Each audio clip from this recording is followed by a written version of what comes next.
Assalamualaikum warahmatullahi wabarakatuh. Alhamdulillah, assalatu wassalamu ala rasulillah Muhammad ibn Abdillah wa ala alihi wa sahbihi wa mawalah. Ashhadu an la ilaha illallah wahdahu la syarika lah wa ashhadu anna sayyidana Muhammadan abduhu wa rasuluhu la nabiyya wa la rasula ba'dah. Amma ba'd, faqad qala Allah ta'ala fi kitabihil karim, a'udzu billahi minasy syaithanir rajim, inna Allah yuhibbut tawwabin wa yuhibbul mutatahhirin. Sadaqallahul azim. Alhamdulillah, kita bersyukur kepada Allah Subhanahu wa Ta'ala, di mana lagi-lagi Allah Subhanahu wa Ta'ala memberikan begitu banyak kenikmatannya kepada kita, sehingga kita bisa berkumpul kembali, saling sambung tali persaudaraan, saling menyapa, saling menebar senyum. Mudah-mudahan yang kita lakukan, setiap gerakan yang kita lakukan, semuanya dinilai ibadah di sisi Allah Subhanahu wa Ta'ala. Amin ya rabbal alamin. Salawat teriring salam selalu tercurah limpah kepada suri tauladan, manusia tanpa aib, manusia tanpa kekurangan, satu-satunya yang berhak dicontoh, role model untuk seluruh umat manusia, baginda Nabi Muhammad SAW. Mudah-mudahan beliau mau mengakui kita sebagai umatnya dan menjadikan dan memberikan syafaat kepada kita di yaumil mahsyar nanti. Amin ya rabbal alamin. Alhamdulillah, pada kesempatan kali ini kita kembali melanjutkan taklim kita tentang pembahasan fikih. Mudah-mudahan Allah Subhanahu wa Ta'ala memberi kita kemudahan dalam memahami ilmu-ilmu agama. Amin ya rabbal alamin. Sebelum kita masuk ke pembahasan hari ini, di mana pembahasan hari ini adalah tentang taharah. Tapi sebelum kita masuk ke bab taharah ini, kita harus melanjutkan dulu materi yang kemarin, di mana materi yang kemarin kita belum selesai. Sampai di mana materi kemarin? Ada yang masih ingat? Hukum Tentang istilah-istilah dalam fikih. At-ta'rif bi ba'dil mustalahat al-fiqhiyah. Di mana pada pertemuan yang lalu kita sama-sama sudah mempelajari al-fardu, kemudian al-wajib, al-ruknu, al-syarku, al-mandub. Nah, sekarang kita akan melanjutkan, di mana kita sampai pada nomor yang ke-6, yaitu al-mubah. Al-mubah huwa ma kana fi'luhu wa tarkuhu sawa, li'anna syar'a lam ya'murna bi tarkihi wa lam ya'murna bi fi'lihi, wa lidzalika la yatarattab 'ala fi'li al-mubahi aw tarkihi thawaban wa la 'iqaban. Mubah adalah di mana mengerjakannya atau meninggalkannya sama saja, karena syariat Islam tidak memerintahkannya untuk meninggalkannya dan tidak juga memerintahkan untuk mengerjakannya. Dan untuk itu tidak mendapatkan orang yang mengerjakannya atau yang meninggalkannya pahala maupun dosa. Secara simpelnya, mubah ini boleh saja dikerjakan, monggo, ditinggalkan gak apa-apa. Gak dapat dosa kalau ditinggalin, gak dapat pahala kalau dikerjain. Ini yang disebut dengan mubah. Kemudian selanjutnya al-haram huwa ma qalaba asy-syar'u bi tarkihi talaban laziman, bihaitsu yatarattab 'ala tarkihi imtithalan li amrillahi thawabun wa yatarattab 'ala fi'lihi 'iqab. Nah, yang ketujuh, yang selanjutnya, yang dimana ini termasuk dalam istilah-istilah fikih, yaitu haram. Apa itu haram? Yaitu sesuatu yang dituntut syariat untuk meninggalkannya, Karena dimana apabila kita meninggalkannya sebagai bentuk ketaatan atas perintah-perintah Allah, maka kita akan mendapatkan pahala. Kalau kita meninggalkan perbuatan haram, kita mendapatkan pahala. Ini salah satu bentuk kasih sayang Allah kepada kita semua. Ketika kita diperintahkan sesuatu, kita kerjain, kita dapat pahala. Kalau kita nggak kerjain, kita dosa. Nah, ini istimewanya haram. Kita nggak perlu ngerjain, cuman kita tinggalin, kita nggak ngapa-ngapain, kita dapat pahala. Ada khamar di hadapan kita. Kalau kita minum, kita berdosa. Tapi kalau kita tinggalkan, kita mendapat pahala. Tapi memang benar, yang namanya haram itu terkadang dihiasi dengan kenikmatan. Akan tetapi perlu kita ketahui bahwasanya kenikmatan yang Allah janjikan di surga jauh lebih baik. Kemudian yang berikutnya al-makruh, atau biasa kita sebut makruh. Huwa maka Allah fi'lahu ay talabana syar'u bitarkihi wal makruh isman tahriman wa tanzihan. Makruh ialah di mana Allah Subhanahu wa taala membenci perbuatannya, yaitu syariat meminta kita, menuntut kita untuk meninggalkannya. Dan di mana makruh ini terbagi menjadi dua bagian. Yang pertama tahriman. Wa ma ghalaba asy-syar'u talaban jazima lakin duna talabi tarkil haram.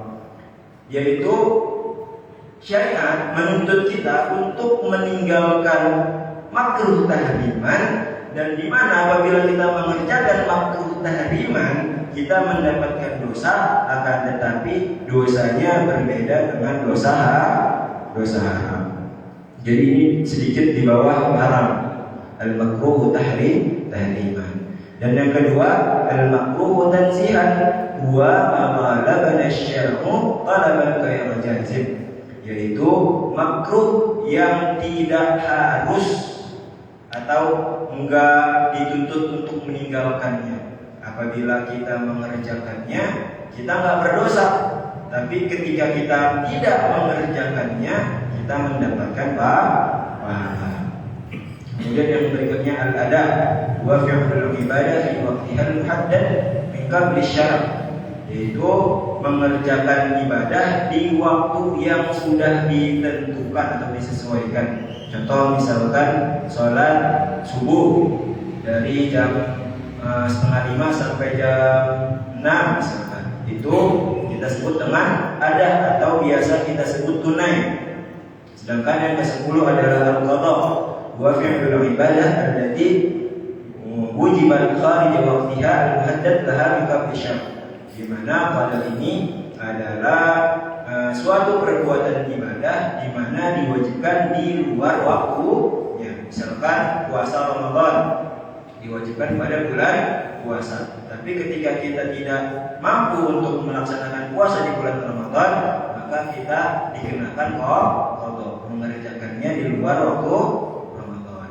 Dan yang terakhir adalah ibadah, dia fi'lul ibadah fi waqtiha marratan tsaniyah li ziyadatin fadilah, yaitu perbuatan ibadah di mana kita mengulangi ibadah tersebut untuk yang kedua kali sebagai bentuk tambahan pahala. Contoh, kita datang ke masjid, kita pikir udah selesai jamaahnya, kita udah selesai sholat maghrib, ternyata baru amat Allahu Akbar, maka kita dianjurkan untuk mengulang lagi sholat wajib kita sebagai tambahan keutamaan, di mana sholat jamaah itu lebih baik daripada sholat sendirian. Sholatul jamaati afdalu min sholatil fardhi bi 27 darajah.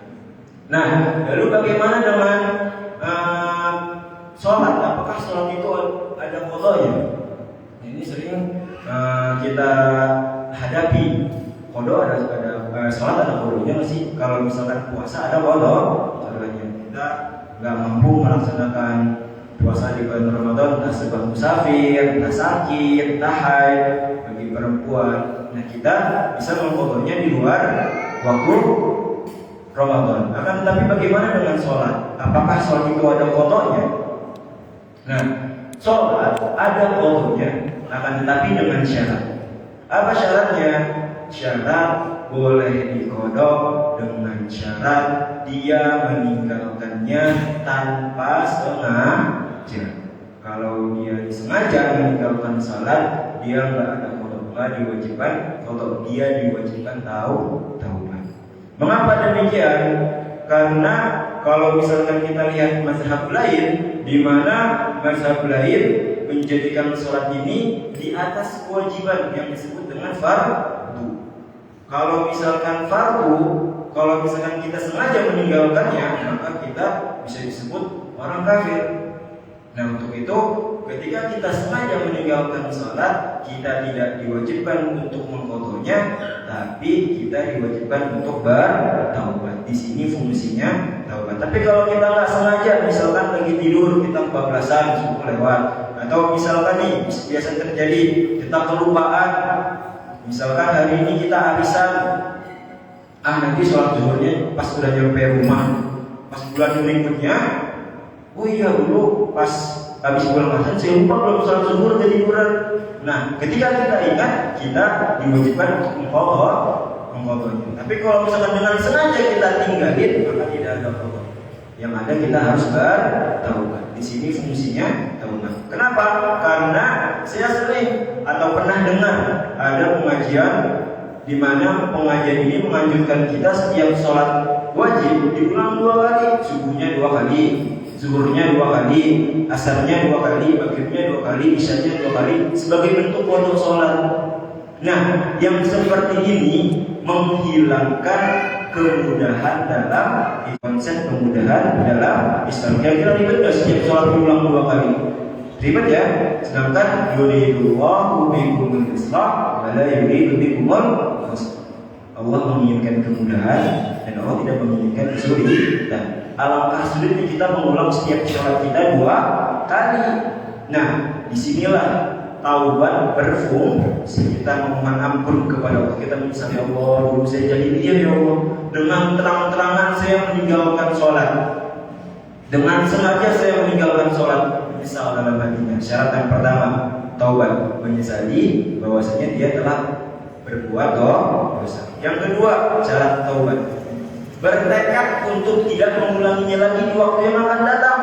Jangan sengaja ninggalin sholat, ya Allah saya semua tadi nggak sholat sengaja, tapi diulang lagi. Ini tidak sah taubatnya atau tidak akan diampuni. Kemudian setelah yang pertama kita menyesal, kita meninggalkan perbuatan atau kita meninggalkan perintah Allah, kemudian kita bertekad untuk tidak mengulanginya lagi, dan syarat yang ketiga benar-benar tidak mengulanginya lagi. Jika 3 ini tertunaikan, seberapa banyak pun sholat yang kita tinggalkan, insya Allah innallaha ghafurur rahim. Allah Maha Pengampun, Maha Penyayang. Bisa dipahami ya? Jadi kalau tidak sengaja baru waktu sholat ketiduran, subuh bablas sampai zuhur, subuh boleh dulu kerjakan di waktu zuhur. Lupa habis pulang arisan, pulang zuhur, ternyata ketiduran, pas bulan kedepannya lagi baru itu ya bulan kemarin saya arisan belum sholat zuhur, langsung ketiduran, boleh langsung dikerjakan ketika itu juga. Tapi kalau dengan sengaja tidak ada qadha sholat. Bisa dipahami sampai sini? Nah ini artinya mubah, suatu hukum untuk perbuatan di mana mengerjakan atau tidak, hukumnya sah boleh saja. Haram, suatu hukum di mana syariat memerintahkan untuk harus meninggalkannya, di mana yang meninggalkannya sebagai bentuk ketaatan akan mendapat pahala, dan bagi yang mengerjakannya mendapat dosa. Makruh, suatu hukum di mana syariat memerintahkan untuk meninggalkannya. Perbuatan tersebut tidak disukai Allah. Makruh terbagi menjadi dua. Makruh tahriman, syariat memerintahkan untuk harus meninggalkannya, di mana meninggalkannya mendapat pahala dan mengerjakannya berdosa, akan tetapi berbeda dengan dosa haram. Kemudian makruh tanzihan, syariat memerintahkan untuk meninggalkannya walaupun mengerjakannya tidak berdosa. Ada, yaitu mengerjakan suatu ibadah sesuai pada waktu yang disyariatkan atau tunai. Sedangkan qada, yaitu mengerjakan suatu ibadah di luar waktu yang disyariatkan atau non tunai. I'adah, yaitu mengulang suatu ibadah pada waktunya dengan tujuan menambah keutamaan. Nah, sekarang setelah kita selesai pada bab ini, kemarin kesimpulannya kita pertemuan yang lalu belajar apa aja? Pengertian fikih, kemudian kaitan fikih dengan akidah Islam, kemudian mengamati fikih yang membawa kemudahan, ya. Kemudian masadirul fiqhi al-islami, landasan-landasan fikih, ada Quran, sunnah, ijma, qiyas, kemudian pembahasan-pembahasannya, kemudian pengertian sebagian istilah-istilah fikih tadi telah selesai, dan baru kita masuk ke pembahasan yang berikutnya, yaitu tentang taharah. At-taharah.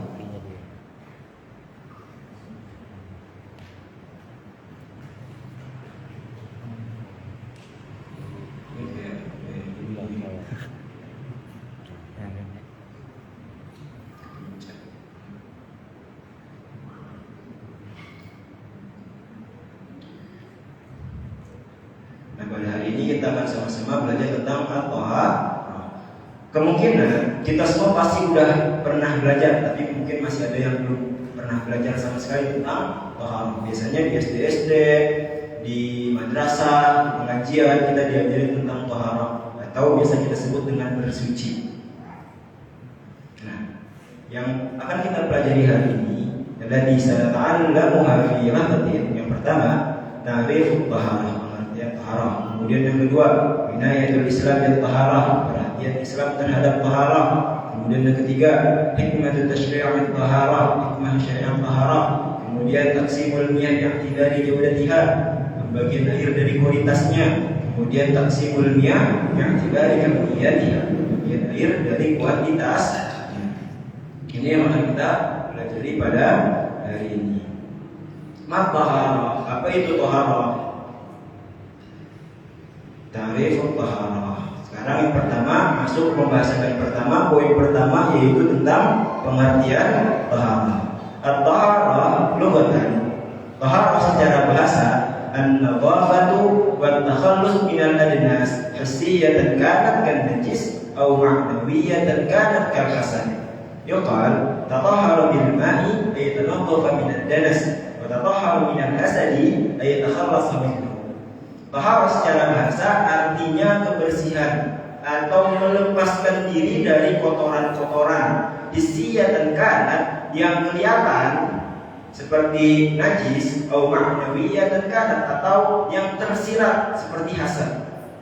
Kan hasad. Yuqal dikatakan tatahharu bil ma'i ay tanadhafa min ad-danas. Kita bersuci dengan air artinya kita bersih-bersih dari kotoran. Wa tatahharu min al-hasad, kita melepas diri dari hasad, kita melepaskan diri dari perbuatan hasad. Jadi kotoran-kotoran hati, ada kotoran-kotoran zahir yang ada pada tubuh kita, ada kotoran-kotoran yang batin adanya di dalam hati kita. Nah, taharah ini maknanya kita membersihkan diri kita dari kotoran-kotoran yang zahir maupun kotoran yang batin. At-taharah syar'an, taharah secara istilah, fa'lun ma yustabahu biha shalah aw ma fi hukmiha kan wudu'i liman kana mutawaddin wal ghuslu liman wajaba 'alaihi al-ghusl wa izalatun najasah 'anil thawbi wal badani wal makan. Taharah secara istilah atau teori adalah suatu perbuatan bersuci di mana baru dibolehkan ibadah. Boleh dibolehkan ibadah ibadah seperti sholat atau semacamnya bagi yang belum berwudu, seperti wudu bagi yang belum berwudu, kemudian mandi bagi yang diwajibkan mandi, kemudian izalatun najasah, kita menyingkirkan kotoran baik dari baju kita, dari badan kita dan tempat kita ibadah. Sumbernya masih yang sama, yaitu Al-Fiqhul Manhaji ala madhhab al-Imam Syafi'i.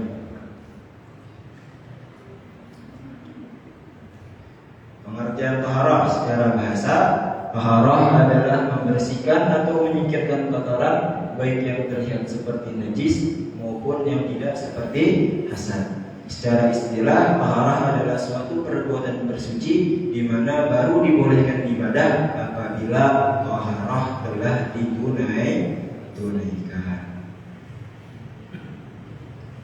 Nah, kemudian yang kedua yang akan kita pelajari, minayatul Islami bil taharah. Sampai sini paham ya pengertian taharah? Intinya taharah itu bersuci dari kotoran yang zahir maupun kotoran yang batin. Itu simpel. Insyaallah paham semua karena memang sudah sering kita dengar. Kemudian yang kedua, minayatul Islam bil taharah. Perhatian Islam terhadap taharah. Kita bersyukur menjadi umat Islam di mana umat Islam ini memiliki agama yang sangat kompleks, semuanya perfect dari segi lini.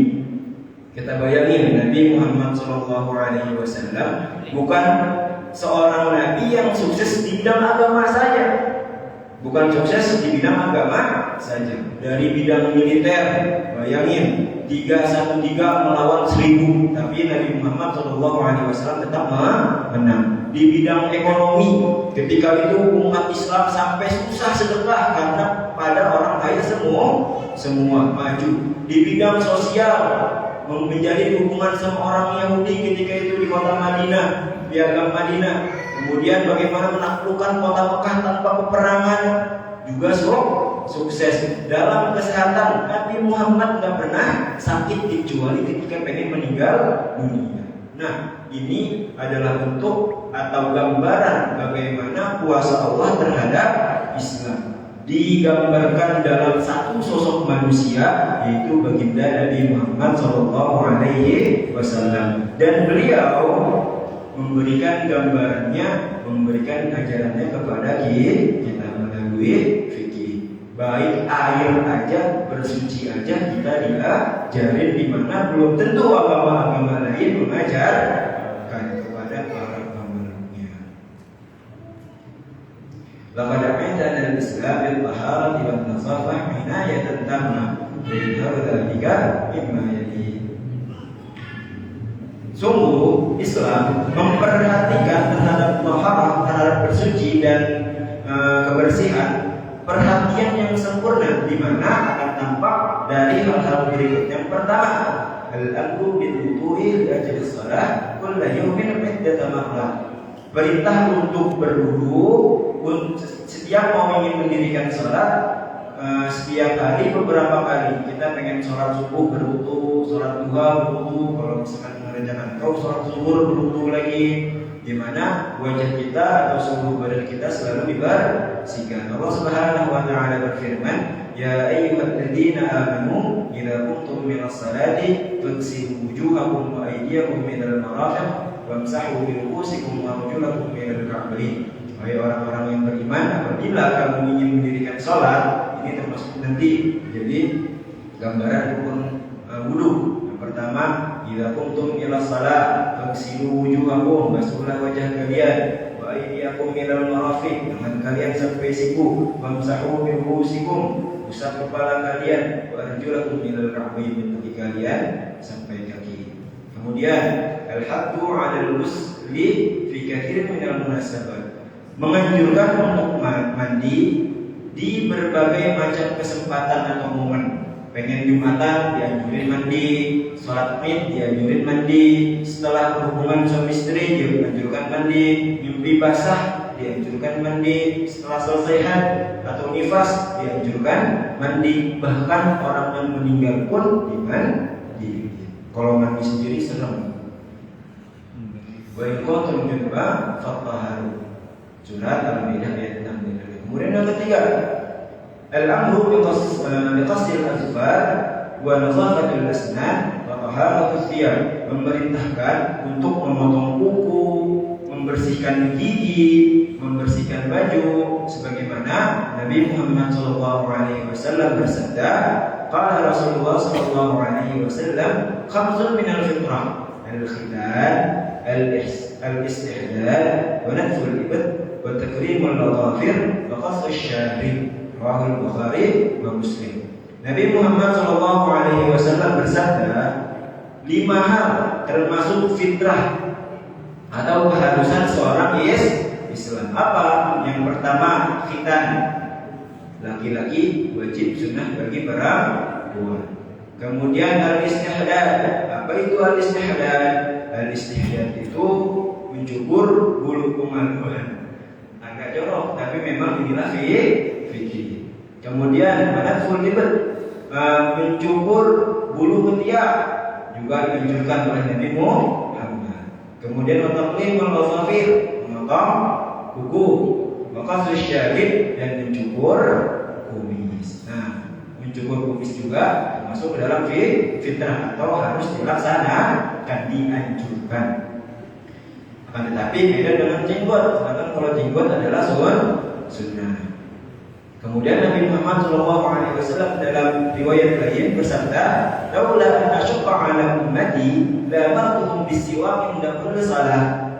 Seandainya tidak memberatkan umatku, kata Nabi Muhammad SAW, maka aku akan memerintahkan dia untuk bersiwak setiap kali dia ingin mendirikan salat.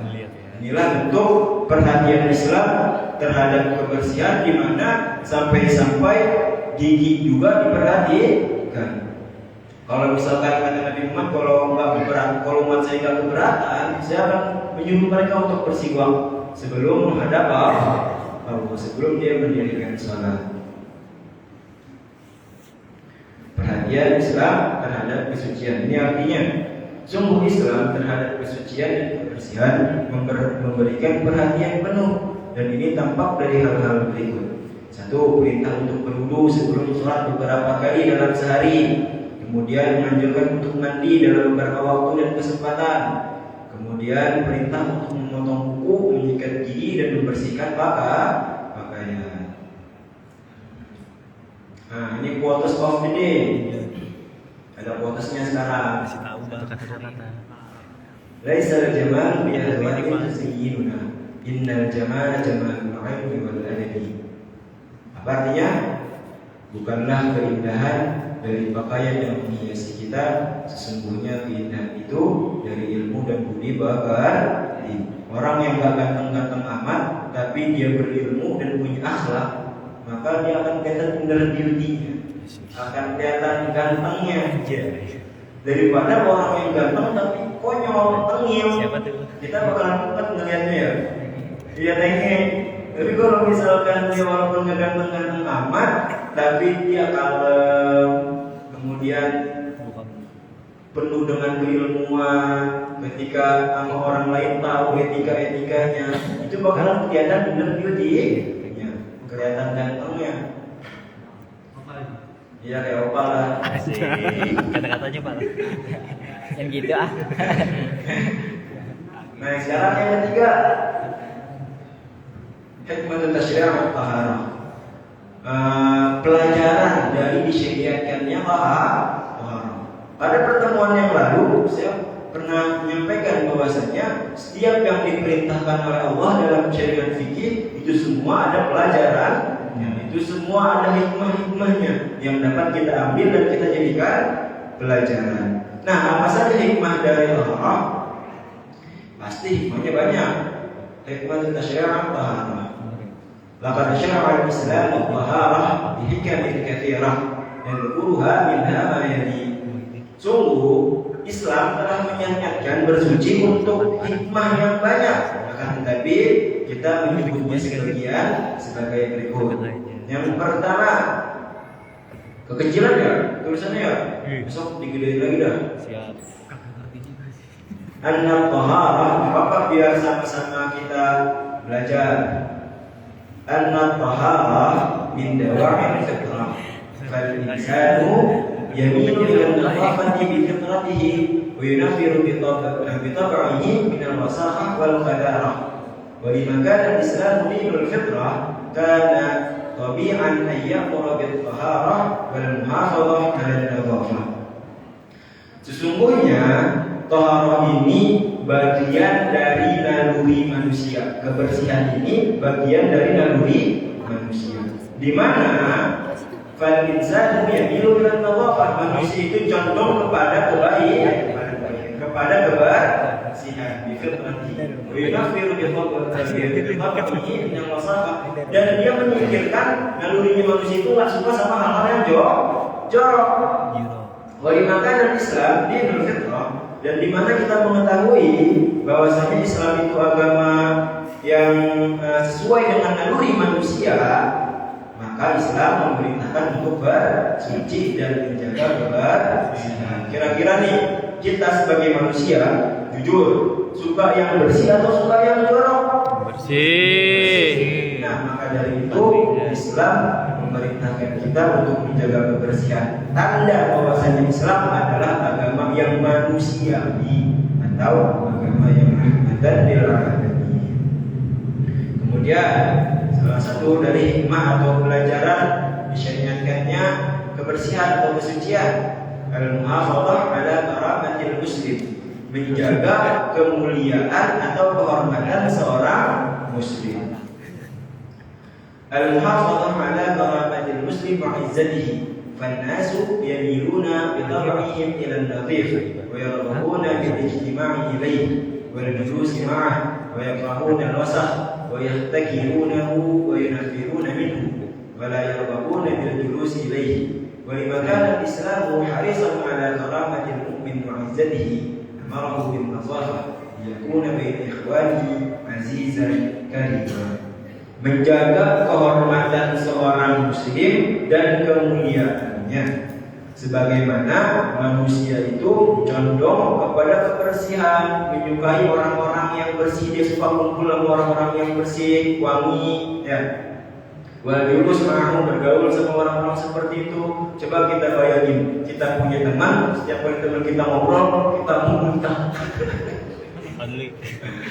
Kan ini kan nggak lucu. Nah, disinilah Islam mengajarkan kita menjaga kebersihan, menjaga kehormatan dirinya sendiri. Setiap mau ngomong atau setiap mau main, bersih-bersih dulu, mandi, sikat gigi, biar ganteng, biar wangi. Ketika orang datang sama kita senang, teman kita ngomong kita ngomong ke teman kita seger, nggak hijau warnanya ntar karena kebauan. Nah, ini sebagai bentuk Islam menjaga kehormatan pemeluknya dengan memerintahkan untuk bersuci. Kira-kira malu nggak kalau kita ketahuan bau? Malu ya pasti ya. Kita ketahuan bau kalau ngomong kita sampai yang itunya nanggapinnya gini kan, nggak lucu kan? Tapi kalau misalkan kita udah sikat gigi, wah pede kita kan mau ngomong menjaga kehormatan diri kita. Kemudian yang ketiga, al-muhafadzah 'ala sihah, menjaga kesehatan. Tuh bayangin, enggak cuma menjaga kemuliaan seorang pemeluknya, tapi juga menjaga kesehatannya. Ini salah satu alasan kenapa Nabi Muhammad jarang sakit atau cuma satu kali sakit dalam hidup, ya karena beliau adalah orang yang paling menjaga dalam kebersihan. Fan-nazafatu min ahammil asbabil lati tahfadul insana min al-amrad. Kebersihan adalah salah satu sebab penting di mana dijaganya manusia dari berbagai macam penyakit. Li'annal amrad, jadi amrad ini penyakit. Akthar ma tantashiru bainan nasi bisababil awsakhi wal aqdar. Karena sesungguhnya penyakit-penyakit itu banyak tersebar di antara manusia disebabkan kekotoran atau kekumuhan, tipes, diare, lambung. Nah, itu semua disebabkan oleh lingkungan kita yang kurang bersih.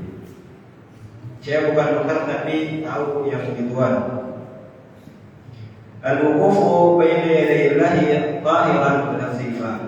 Kita berdiam diri menghadap Allah dalam keadaan suci dan bersih. Karena al-insan fi salatihi yukhatibu rabbahu wa yunaji. Bahwa hariyun an yakuna tahirul tahir, ay yakuna tahirul tahir wal batin nazifal qalbi wal jism. Karena Allah Ta'ala yuhibbut tawwabina wa yuhibbul mutatahhirin. Kita berdiam diri menghadap Allah Subhanahu wa Ta'ala dalam keadaan suci, bersih, karena sungguh ketika menghadap Allah, manusia ini ketika dalam sholat dia sedang seolah-olah berbicara kepada Allah, dan dia harus dalam keadaan bersih hatinya dan juga bersih badannya. Hatinya nggak boleh ada hasad ketika menghadap Allah, nggak boleh ada iri, dengki, marah, jengkel. Kemudian apalagi penyakit hati itu ketika menghadap Allah harus dibersihkan. Begitu pula kebersihan dari badan kita, di mana harus terhindar dari najis. Sesungguhnya Allah mencintai orang-orang yang bertaubat, dan Allah mencintai orang-orang yang bersuci. Nah, ini artinya masyarakat berharap sungguh Islam menyediakan bersuci untuk banyak hikmah. Kita sebutkan di antara sebagai berikut: kesucian bagian dari naluri manusia. Naluri manusia contoh terhadap kebersihan dan tidak suka terhadap kotoran, menjaga kehormatan dan kemuliaan seorang muslim, menjaga kesehatan, menghadap Allah selalu dalam keadaan suci dan bersih. Nah, yang keempat nih, udah masuk kita. Setelah kita sedikit banyak mengetahui gambaran apa yang dimaksud dengan taharah dan apa hikmah-hikmah disyariatkannya taharah, sekarang kita baru mulai masuk pembahasan fikihnya. Yang pertama dalam fikih itu di berbagai macam banyak kitab fikih yang dibahas paling utama adalah bersuci, di mana alat yang utama digunakan untuk bersuci adalah air. Bahkan agama Islam ke alat bersucinya jadi diperhatikan, nggak boleh sembarangan air yang digunakan untuk bersuci. Air bagaimana yang boleh digunakan untuk bersuci dan air bagaimana yang tidak dibolehkan untuk bersuci. Taqsimul miyah bi'tibari jawdatiha, pembagian air secara kualitasnya. Ini sebagai bentuk ijtihad, di mana saya membagi pembagian air menjadi dua bagian. Ada yang sesuai berdasarkan dengan kualitasnya, ada yang berdasarkan kuantitasnya. Di kitab-kitab lain itu dijadikan satu, kualitas sama kuantitasnya dijadikan satu.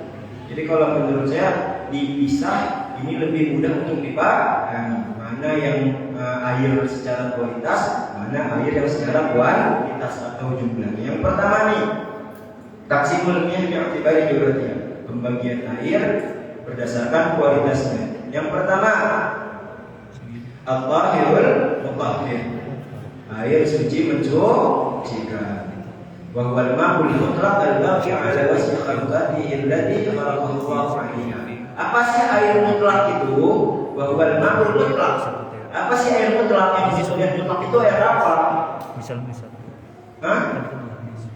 Suci mensucikan. Air mutlak ini, yang dimaksud air mutlak ini memang suci mensucikan, tapi secara teorinya air mutlak ini adalah air yang tidak berubah atau tercampur, dia tetap sebagaimana Allah menciptakan air itu. Jadi ini yang disebut dengan air mutlak, air yang tidak berubah atau tercampur, tetap dalam keadaan sebagaimana Allah menciptakan air itu. Air hujan turun, selama dia tidak tercampur atau terkontaminasi, maka dia disebut dengan air mutlak. Air laut, air mata air sungai, selama tidak tercampur atau tidak berubah atau tidak terkontaminasi, maka dia disebut dengan air mutlak. Tahirun li nafsihi wa tahirun li ghairihi, mencuci, dia suci zatnya dan mencucikan untuk selainnya, atau bisa digunakan untuk bersuci. Yang kedua, at-tahirul mutahhir al-makruh. Suci mensucikan tapi makruh digunakan. Kok bisa suci mensucikan makruh digunakan? Kenapa? Ya, biasanya kalau boleh digunakan berarti kita dapat pahala, tapi ini kenapa dimakruhkan? Nanti ada pelajaran bahwa al-ma'ul musyammas, yaitu air musyammas. Apa itu air musyammas? Ai al-ma'ul mutlaq alladhi sakhanat syams. Air mutlak, di mana air mutlak ini sudah terjemur sama sinar matahari. Nanti kita belajar syarat-syarat kenapa air bisa disebut air musyammas. Bahwa tahir li nafsihi mutahhirun li ghairihi makruhun isti'maluhu. Dia suci zatnya, bisa digunakan untuk bersuci, tapi menggunakannya dimakruhkan atau dibenci. Lebih baik dihindari air musyammas, lebih baik dihindari. Yang ketiga, at-tahir ghairul mutahhir. Suci tapi tidak bisa mensucikan. Wa huwa al-ma'ul mutlaq alladhi ghalatahu syai'un min at-tahirat. Yaitu air mutlak, air yang tadinya air yang nggak berubah sama sekali sebagaimana Allah menciptakan di sana. Air sumur kita ambil, kita masak, kemudian kita campur sirup. Apakah air sirup ini suci mensucikan? Tidak, karena sudah tercampur dengan sesuatu hal yang suci. Maka dia disebut at-tahir ghairul mutahhir. Jadi dia suci tapi tidak bisa digunakan untuk bersuci. Bahwa al-ma'ul mutlaq alladhi khalaqahu syai'un min at-tahirat. Dia tercampur sama sesuatu yang suci lagi dari zat lain. Atau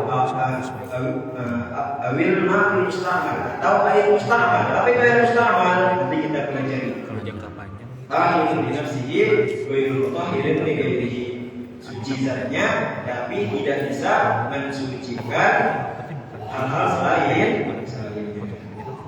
Kemudian yang berikutnya al-ma'ul mutanajjis, air najis. Apa itu air najis? Bahwa al-ma'ul qalir alladhi khalaqahu syai'un min an-najasat, atau al-ma'ul kathir alladhi khalaqahu syai'un min an-najasat wa taghayyara. Yaitu air najis itu adalah air sedikit di mana dia sudah tercampur dengan sesuatu yang najis lagi.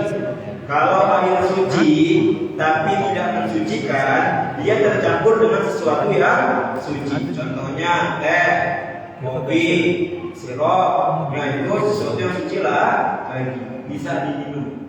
Tapi kalau ini tercampur dengan kotoran, maka tidak boleh diminum karena dia zatnya saja sudah tidak suci, jadi haram.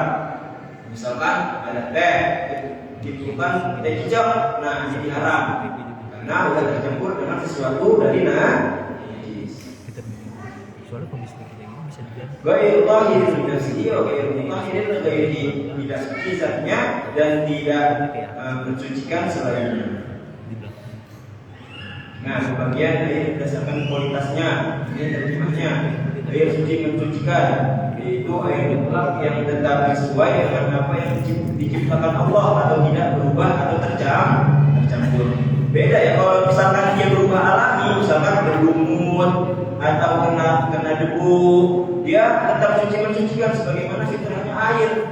Layaknya kita semakin lama semakin tua.